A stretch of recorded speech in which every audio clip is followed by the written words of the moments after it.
Hey guys, welcome to this very special live show because we have a very special guest. It's you, Nathan. You're back. Yeah, I'm not a guest. I'm a returning host, damn it.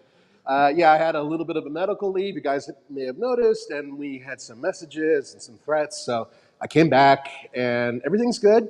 And we have a lot to talk about today, so that's why we wanted to do an early broadcast. Yeah, so the biggest question we've been getting in all of our videos is, hey, where's Nathan? Well, here you are. So where have you been, Nathan? What's been going on? Yeah, I have a recurrent issue with my right foot, so I had to have reconstructive surgery. And essentially, they turned a useless flipper almost back into a foot. And in order to do this job, I actually kind of need my right foot in order to, I don't know, accelerate and brake and accelerate. And so that's the whole thing. The foot has been rebuilt, and it'll take a little time to heal, and I'll be back and doing things, stupid stunts with TFL very soon. But in the meantime, I will be doing a lot of studio stuff and occasionally some minor car reviews. So in this video, in this live video, we're going to be answering your questions. And I know we usually do this at the end of the day Monday, but we've got so much going on here, and there's a lot of Stellantis news coming. Yes. But before we get to any of that, let's talk about the fact that you're about to buy a new vehicle. And hint, hint, there's a reason we're standing next to this car. So Nathan, after your long and grueling search, what vehicle did you decide on? So you're essentially looking at it, but the lesser model, which in my mind is the better model. So I am going to be getting a 2022 Hyundai Santa Cruz SEL with the base engine transmission setup, all-wheel drive, without any of the other options. So as you guys know, we've had this vehicle now for 5,000 miles. It's become kind of our shop truck, so we use it to do things like carry stuff in the bed. Like Case just used it to drive to Aspen for his Ducati program where he drove the Ducati. And Nathan, why did you decide on a Santa Cruz and not like a Maverick or a Ridgeline? What made you decide on a Santa Cruz? Right, well, so the Ridgeline was my main choice. Yep. Now, first of all, I'm getting old. I'm deferring to you, Roman. Oh, that is such a hard insult to come back from. It is. So the whole thing is that it's a lot more comfortable to drive these vehicles and to have them as family cars. I'm looking at this as a family car perspective, not so much as, buying a truck. Because I, of course, want a truck. I want a Power Wagon or something. Anyway, want something affordable that gets good mileage, that can tow light loads and do family stuff. And the Ridgeline was my first choice. Too expensive. Honda tried to help a little bit, but there's really very little that it can do. I mean, just right now, they can't help anybody, including me. So my next choice was actually the Ford Maverick. I told you guys before, I love the Maverick, especially the hybrid. Two problems with the hybrid. One, not all-wheel drive. I need all-wheel drive. I live in Colorado. Two, I need something that tows more than 2,000 pounds. Oh, and there's a third thing, Roman. It's not as comfortable as the Hyundai. We had them together many times, and I would get in and out of the Ford to the Hyundai, and I find that this is a much more comfortable vehicle. In my old age, the crappy foot, having something that's comfortable to drive every day really does matter. So that's why I decided on the Hyundai. We've had this for a while. I've driven this a few times. I've driven a variety of different ones. I finally got a chance to drive the one without the turbo, and I actually thought it was okay. Yeah. So let's talk about that. There are two versions of this vehicle. There's kind of this one. This is the second from the top of the line. So we're not quite top. We're kind of one below it. Right. Hyundai lent it to us for a year, basically, to review. And it has a 2.5 liter turbo that puts out, like 290 horsepower. Almost 300 horsepower. Yeah. And unfortunately, if you love off-roading, it's paired to a dual clutch transmission. Yes, that's one of the issues. There is another version of it, which also has a 2.5 liter, but it's not a turbo. Right. So it puts out a little bit less horsepower. A lot less. Best of all, it's paired to an 8-speed torque converting automatic. Right, and that's the one I want to buy. So that one has all-wheel drive, which is an option, by the way, on the lesser version. So you can get a front-wheel drive base model, or in my case, the all-wheel drive. I went for the SEL because I wanted heated seats. And otherwise, I got nothing else. I don't have that ridiculous box in the back or anything else, which I'll show you in a minute. With the 8-speed, it's really smooth. It'll be a little bit more capable off-road, and I'm not going to be off-roading it. Once again, it's a family car, so I'm really not going to be bashing. Well, I might do a little. But the point is, also, it's more efficient. Yes, 191 horsepower, I believe, is what it puts out. And that's okay compared to this thing, which is a beast. But I drove it around in Colorado, which is a mile above sea level, where I tested it, and it drove just fine.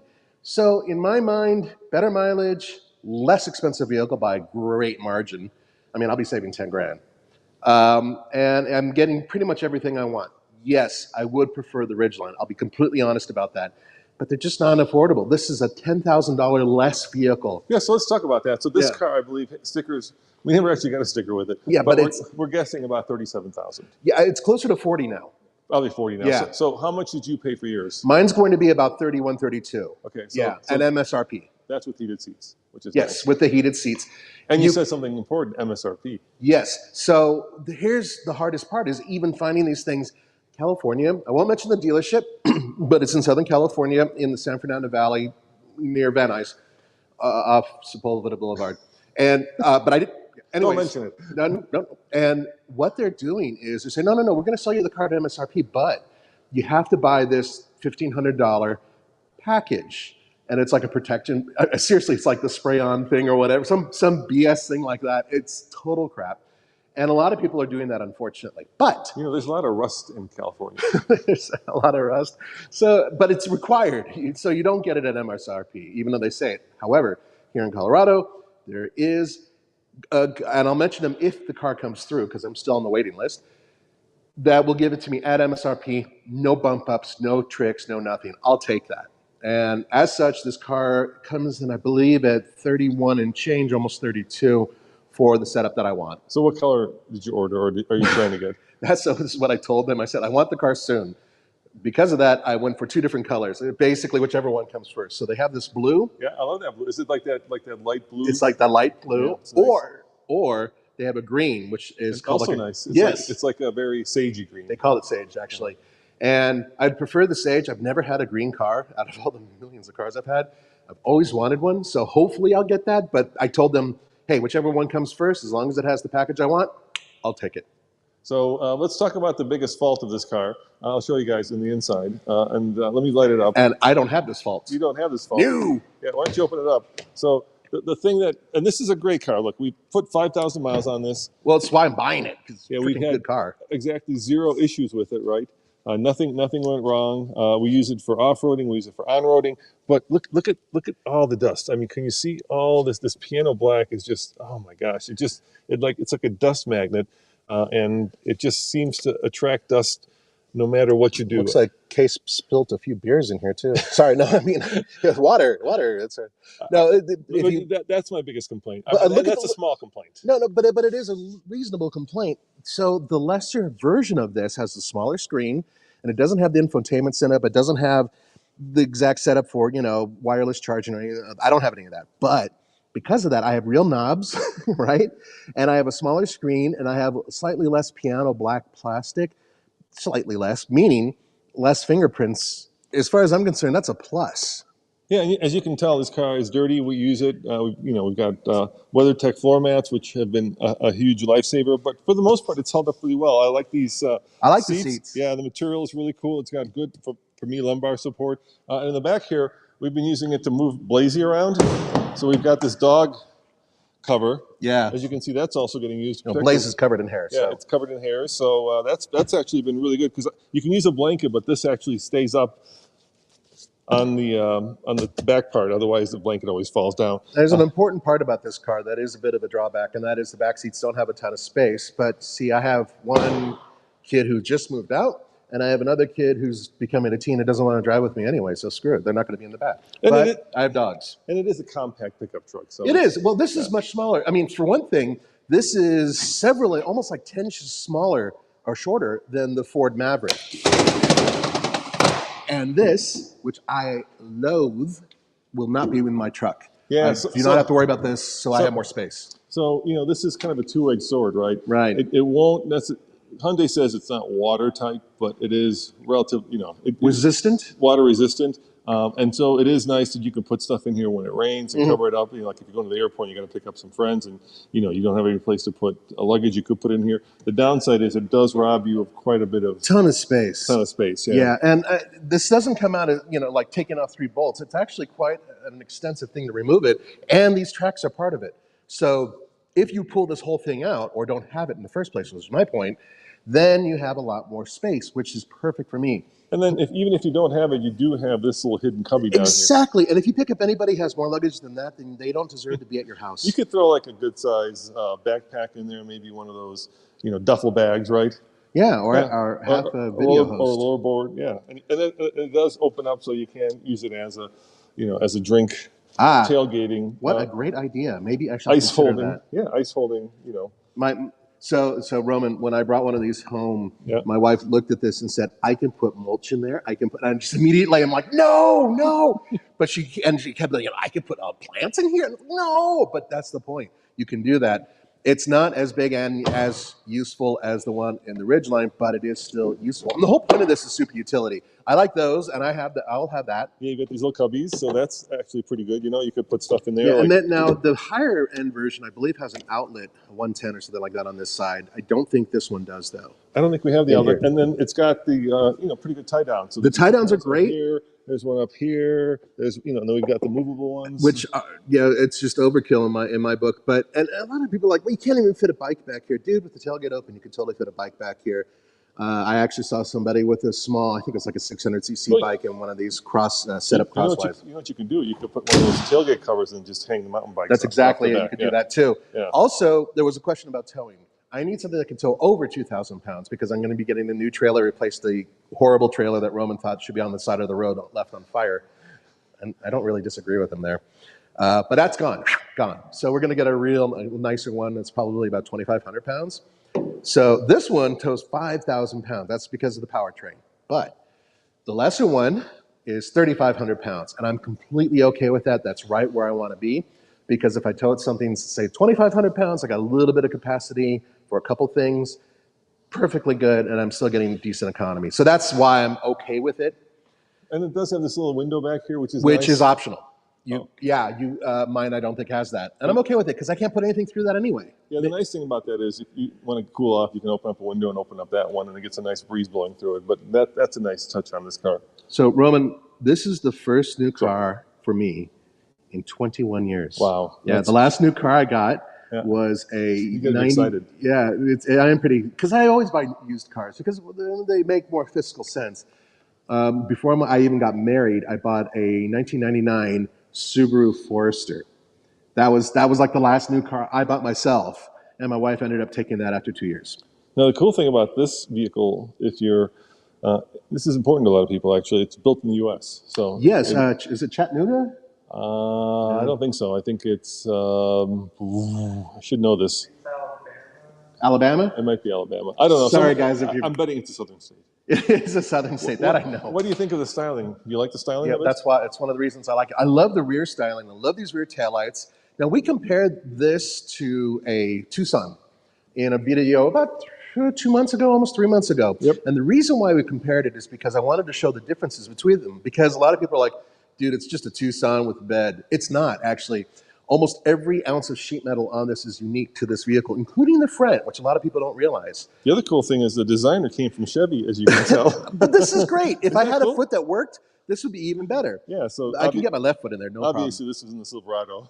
No, but now it's in the Hyundai Santa Cruz. But let me put it to you this way. I just had to get my kid's bike, right? She's going to school, and I had to load it on my poor Jeep, which I've been using like a pickup truck, Tommy's former Jeep. And something like this, having her being able to put her foot there and like throw something in here or take something out, it's great utility. It's just a smart thing. Now, you're going to get different wheels, right? These are kind of the bigger wheels. I think I want the smaller wheels. But I bet you we can work with our friends at like BFG. I hope maybe so. Maybe get you some more terrain. Because I would use that. And what we're going to be doing, hopefully, if it comes in time, is that we will actually compare that one with this one. On and off road a little bit and some other stuff. And Kumho tires are perfectly good for everyday street stuff, but I do tend to go into the rough. I like to go fishing and camping. And so BFG does have a couple different types of tires that would work on this. Well, and that's where really the 8-speed automatic is so much better. So kind of. And that was an interesting. Okay, we're good.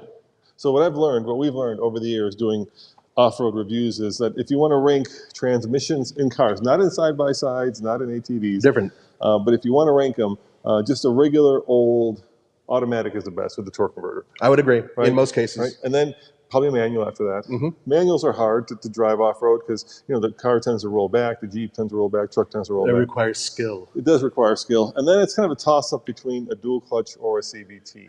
They're both not great off-road. The CVTs work fantastic in dune buggies, side-by-sides and stuff like that, quads. because it's a completely different requirement.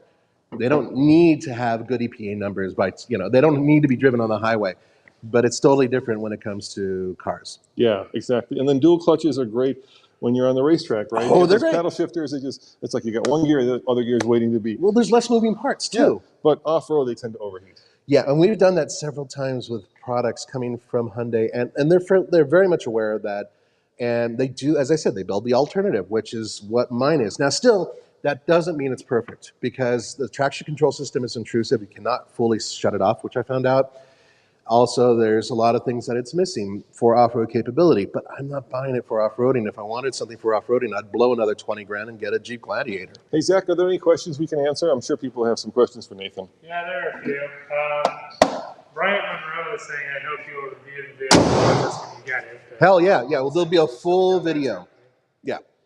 Old Timer sent us a couple bucks. Thank you, Old Timer. You all were going live today. I'd like to keep you guys on your tab. Oh, literally. Actually, before we go to the next one, let me explain why we went live. First of all, there's a lot happening this week. Oh, yeah. So there is some Stellantis news that's coming out every day. Yep. So if you're wondering what's happening. You can't talk about it yet, though. I know. If you're wondering what's happening with Stellantis, today at 5 o'clock over at All TFL, 5 o'clock Mountain Time, 7 o'clock Eastern Time, we're going to have an update with what's happening. But every day there's going to be some Stellantis news coming out. Bunch of stuff's coming out. So that's coming out. So Nathan's got to go produce that. Yes. And so we didn't want to jump on that while we were in the middle of doing a live show. Right. Then the other news is we are going to the Overland Expo. So if you're going to be here in Colorado and you want to do a meet and greet, myself, Nathan, Andre, and even David. Yes. Is going to be with the Lightning at the Overland Expo on Friday and Saturday between 2 and 3 at the Four Wheel Camper Pavilion. So we'll be meeting you guys. We've got stickers. We'd love to say hi to you. So if you're going to be at the Overland Expo between 2 and 3 on Friday or Saturday, come on by. We'll be there. Yeah, absolutely, guys. Don't forget, we're going to have Andre there too, and he will have a new haircut by then. So it's important to keep. Is he going to get a perm, or what's he doing? Well, I'm asking him to. Yeah. He would look awesome. How about you? When you get changed in here? Yeah, it's kind of funny. So I came out of this whole surgery thing I told you about, and the doctor wakes me up and he's like, how you feeling? I said, doctor, it didn't work. I still have no hair. And he thought it was really funny. I made a doctor who never laughs laugh. I thought that was really good. I applaud myself. Love you, David. Yeah, that's why we love you. That's because I'm a funny guy. Yeah, he is. But but I am serious. I did put down my deposit on the Hyundai. I am buying a Hyundai Santa Cruz, come hell or high water. And believe me, it's been difficult because everybody found out that I wanted to buy one. So I've been getting these offers. Hey, there's a front wheel drive one in California. Come and buy it. I'm like, no, I don't want that one.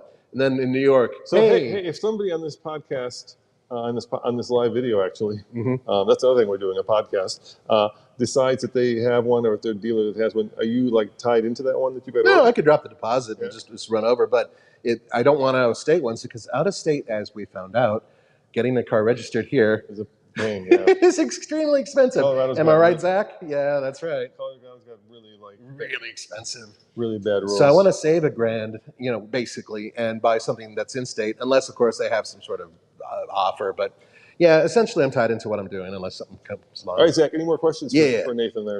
There was a question here at the beginning of the show I wanted to cover. Do you guys think there will be a Santa Cruz headline? Not a full-blown N, but like a sportier headline trip. Without a doubt. In fact, I predict that within 2 years we're going to hear about a Santa Cruz hybrid. Oh, I think you're absolutely right, Nathan. They have to go that direction. Yeah, because they already have a Tucson hybrid. Exactly. So why would you drop it? And of course, Ford has a hybrid in the Maverick, so you have to have a Tucson. They might beat Ford to a plug-in hybrid as well because they have a Tucson that has a PHEV setup. Yeah. So if they did that, they would actually beat Ford to the punch. Yeah, I was going to say you have to have a Tucson powertrain that they're going to stuff in this. And that's exactly it. Yeah. So and all-wheel drive too. Yeah, but here's the thing. Okay, this is the thing that I learned a long time ago when the first iPod came out. Right, I had a buddy who got a new one, and I'm like, hey, dude, I'm so jealous you got a new one. And I had one for like a year. And he goes, no, don't be jealous. You've had yours for a year to use it. I'm finally getting one to use. So there's this thing where people always wait for the next one. But if you get it when you get it, then you had it and you can use it, right? Yeah. It's like, it's that, there's always greener pastures on the... How long do I wait? Yeah, exactly. So, yeah, sure, you can wait around for it. It'll probably happen. But in the meantime, we've been zipping around with this, having a great old time. The bottom line is that I need something that has air conditioning, Roman. We live in a state that's getting hotter, and I'm sick and tired of driving the Jeep, which has no air conditioning. I love that Jeep, but I try to save money. I always buy used crappy cars and kind of keep on going. But in this case, I'm spoiling myself just a little bit. Yeah, but how long before either your daughter or your wife steals it? Well, here's the problem. Every 2 time days? every time I've had a somewhat new vehicle, they get it smashed. Remember my Mitsubishi? My wife took that out, and then my Nissan, my daughter took out. My son drives in 3 years. You know what he's going to do to my Hyundai? Yeah. Any other questions, Zach?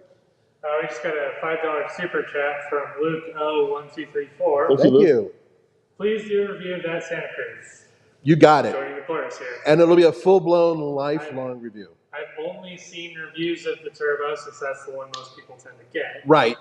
So he's interested in the non-turbo as well. Yeah, there's one guy I saw on YouTube who's just like with his camera talked about the one that he bought. And I actually watched it too because nobody else has that vehicle. And they really should because I think that it's a value leader. So just to mention some reviews you've recently done. Now that you're back, you did the road review, so that's coming up over. Yes, the Nissan All TFL or TFL. Yeah, all TFL, including a written review that should be coming up as well. And we're going to have a bunch of stuff, as he said, about Stellantis coming up very soon. And we just did a studio thing with TFL Truck as well on Talking Trucks. Yeah, and then the other thing that's happening is we have some pretty fun podcasts coming up. I think you and Andre today are recording one where you're going to be doing all mid-sized trucks all the time. So if you're into mid-sized trucks, Nathan and Andre are going to be recording that. That's once again at all TFL. Now keep in mind, guys, we have now 8 YouTube channels, 2 podcasts, 4 websites. So people keep asking, like, you go to one channel and you're like, where's Nathan? Well, even though Nathan was, bedridden, he was still writing stories for TFLcar.com, so you would have seen his work there. Yep. But if you want to go, we do one-stop shopping, alltfl.com. It's all there in one place. And I'll be somewhere in there. But I should be back a little bit more regularly now and progressively even more so as I heal. We're also getting the new e-tron this week. Oh, yeah, that's right. That'll be fun. So that's coming to, part of the fleet. We've got a new side-by-side that just arrived that they're waiting to unload because we don't have a loading ramp. The only thing we would use a loading ramp for is videos, and they're not very heavy. That's a whole different, that's just some fun behind-the-scenes stuff. And then I want to answer, if you watch this weekend, the most popular video we did, Andre and I took the Lightning and did a tug-of-war against the Ram 2500 with the Cummins, right? And every other comment was, hey, here comes Tommy. Hey, what's up, Tommy? Would you like to preview something really cool that we've been Yeah, working on? Here you go for it. You want to preview something really cool we've been working on the channel that just showed up? Yeah. Do you want us to? Yeah, go. Well, they can pull it right here. Yeah, pull it up, Yeah, do it. You want them to do it? Yeah. So you got a special guest and a special thing to look forward to very soon. Anyway, so everybody, when it comes, we'll open the door. Everybody was like, hey, you should have done it on pavement. We did it on dirt. Why didn't we do it on pavement? Destroy our vehicles. I know. Are you kidding me? I would love to do it on pavement. How much money is that? It's like $140,000 with a truck? And one of them belongs to Ford. Yeah. Yeah, I mean, we can't detonate a powertrain. We'd love to do it. I guess, Whistling Diesel can afford to do that. Yeah, they have a budget that we just don't have. We have to take the Lightning to the Overland Expo and, do our meet and greet. It's got to survive. And without the star, and no disrespect to you. I mean, No. It is the star. We acknowledge it's an important thing here. The car is always the star, or the truck in this case. And it really is. It's not about us, it's about that. Real quick, Tommy, before you open that. $5 super chat from Juan Castle saying, Thank you. Did I miss something? What's with all this Stellantis news? We can't talk about it yet. No, we can. Right. You think it has something to do with their muscle cars? You think that? Something like that, but we can't go any further than that. You think that? Maybe. I don't know. The lightning bolt will come down from the sky and electrify us. Yes. So it's important that you guys stay tuned because there are 3 things are coming up this week. Monday, Tuesday, Wednesday. That is correct. And then, any news on a plug-in hybrid Bronco? No, nothing that's official. All right, so I think what you're going to see now is a vehicle that just showed up today, and hopefully Andre's driving it. It has become electrified. We've electrified something with our friends from, well, you'll see it. I'm just showing it to you. Yeah, go Tommy. Ba-bang!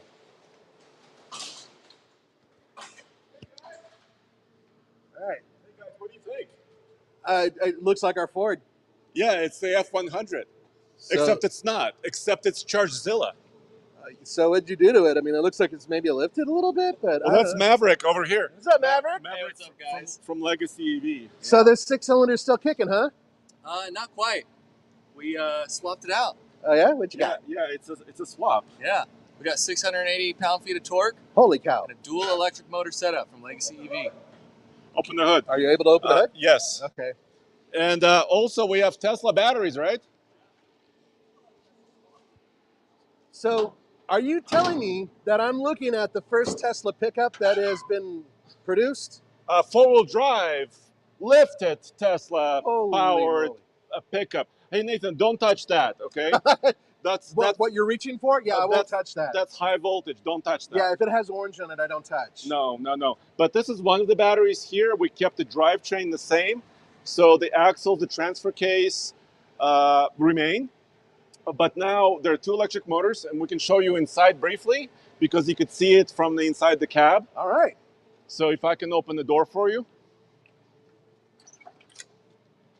Come over here, open the door.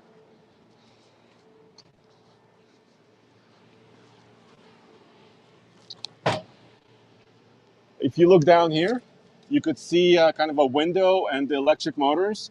There's two of them. They're connected to each other. There's also a torque box, kind of a reduction box. We have park, reverse, drive, and neutral.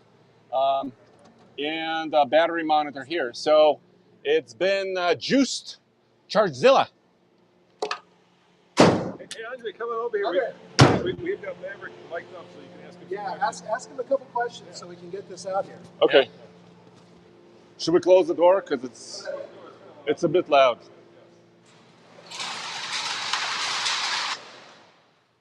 Yeah, so we had we have an F100 truck, which is 1965. You guys have seen it on our channels, probably.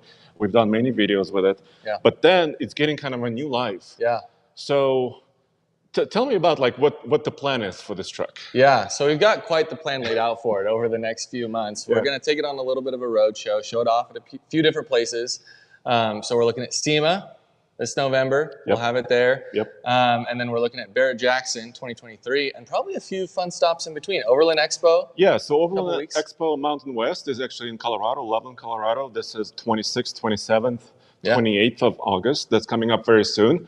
The truck will be at the show as well, at Overland Expo, Yeah. So tell me about Legacy EV just briefly. Yeah, Legacy EV, we're electric vehicle, parts distribution, and education. So we integrate full kits so that people can swap gas-powered cars or build EVs from the ground up. We're trying to take the headache out of the build process for making custom EVs. Yeah, because I think many people are thinking about this topic because you may have an older vehicle, or it doesn't matter how old the vehicle is. And let's say the engine blew up. Yeah. Or something else happened to it, and you want to repower it. You want to, you have a choice. Do I go supercharged V8? What else do I do? Electrify it? Yeah. And some of it seems a little bit intimidating. Yeah. But you guys make it easier. Yeah. Just nice and smooth. Yeah, you're gonna have to get parts from like 15 different manufacturers to make an EV swap happen. And so we work with all those manufacturers to integrate one system that we ship out on a pallet straight to the builder. And what we want to do with, I'm calling it Chargezilla. Our Ford Chargezilla. And what we want to do is we want to do a detailed 6-part video series on TFL truck. So we're going to document it, bring it to Arizona where some of your shops are. Yep. Actually taking it apart, building it, showing it, off-roading it, driving it. So that's coming up on TFL truck. Yeah, it'll be pretty awesome. Roman, do you have any questions? How about our viewers? Okay. Viewer questions. By the way, what kind of sports cars are you planning on embarrassing with the E100? So it's a little bit different of a build, right? Yeah. It's not a drag racing truck. Yeah. We tuned down the torque a little bit, trying to not break the axles or anything like that. Yeah. But that's the fun thing about these EVs. You can tune the torque to whatever you want. So if eventually we want to do an axle upgrade and give it all the torque from the line that we want, we could do that. Is it also a matter of like the kind of the pedal tuning as well, not just the motor, right? How does it respond to your tip-in, basically? Yeah, it's interesting how much like computer programming goes into building an EV because you're really doing all the throttle response right there through the motor control unit, which is pretty cool. Yeah, so actually, well, we'll show you how it drives later. It may embarrass a couple of older trucks, many older vehicles, but it probably won't take down a Tesla on the drag strip. No, not yet. Other questions? Maybe a new tug of war contestant. What do you think about that? Ooh, yeah, that might be interesting. We're thinking about that. Of course, 35s, big, beefy tires. How much weight was that in? How much weight does the drivetrain electric truck? Almost zero. Yeah. So Tony from 101 Motors was the shop in Mesa, Arizona, who built this. truck. This is a collaboration of 3 different companies. Yeah. And they put it on scales. I don't want to give everything away, obviously, but we were watching that weight very carefully because the straight 6 engine was removed, the transmission was removed, and gas tank was removed, right? Yep. And added batteries and electric motors and controllers. Yeah. And I think almost net gain was like 100 pounds. Yeah, yeah. Which the electric motors only weigh like 120 pounds themselves, so there's 2 of them in this one. And I don't know how much you want me to go into the specs right now, if you want to save that for the series. Okay. Let's do this, guys. If you come on over here, if you guys want to come meet and greet us, you'll be there too, right? I am probably not going to be there. I just had something come up. So he won't be at the Overland show, but we will be. Yeah. But you'll be at SEMA, right? Yep, I'll be at SEMA. Anyway, if you guys want to meet and greet us and check out the truck along with the Lightning, we're going to be there. So we'd love to show it off to you. And thank you very much for coming by and kind of doing an unexpected sneak peek, huh? Yeah. You guys got a special video today. All right. I think that's good. See you guys next time. Ciao. Yeah, thanks for having me.